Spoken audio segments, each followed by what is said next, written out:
कर्मों का भोग निश्चित है। इस कहानी जिसमें आपको एहसास होगा कि व्यक्ति कितना भी इतरा ले, उसके कर्म उसे उसकी सही जगह पर ला ही देते हैं और कर्मों का फल जन्म मृत्यु के भी परे है। जब तक पूरा हिसाब नहीं होता, यह फल पीछा नहीं छोड़ते। अब आप ही तय करें, आप पाप का भागी बनना चाहते हैं या सदाचार का। एक सिद्ध आचार्य अपने शिष्यों के साथ तीर्थ यात्रा पर निकले।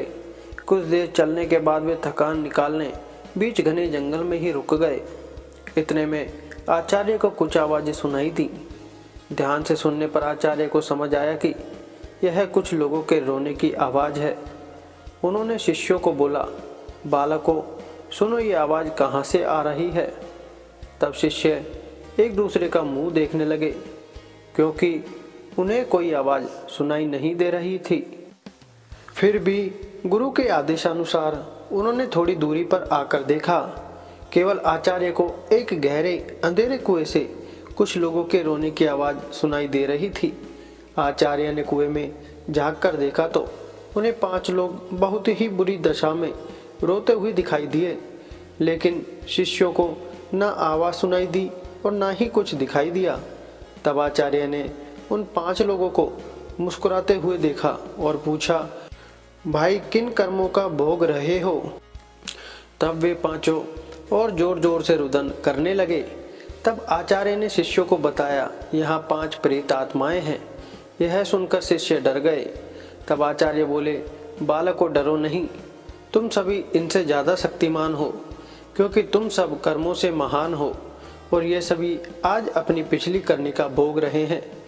आज के समय में इनसे दुर्बल कोई नहीं है।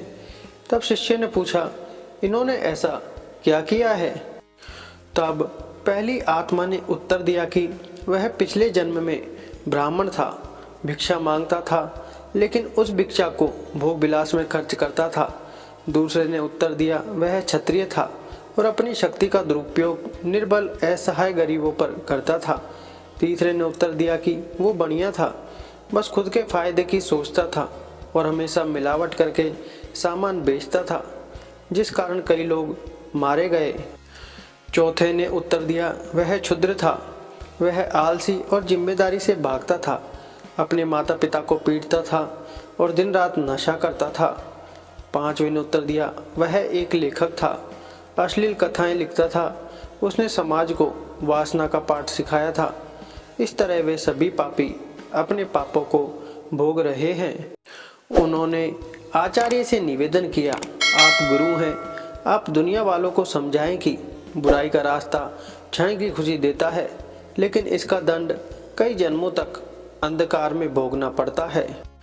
कर्मों का भोग कहानी से हमें यह शिक्षा मिलती है कि मनुष्य को कर्मों का फल भोगना ही पड़ता है, फिर वो किसी भी जन्म में हो।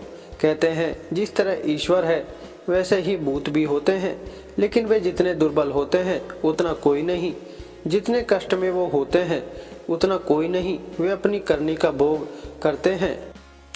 क्षण की विलासिता कई जन्मों का डर बन जाती है। व्यक्ति कितना भी इतरा जाए, नियति उसके कर्मों का हिसाब रखती ही है। इसलिए सदैव सद्मार्ग पर चलें। अगर गलती हुई भी है तो उसे सुधारें। दोस्तों, कर्मों का भोग कहानी अच्छी लगी हो तो वीडियो को लाइक करके चैनल को सब्सक्राइब करके बेल आइकन जरूर दबाएं। धन्यवाद।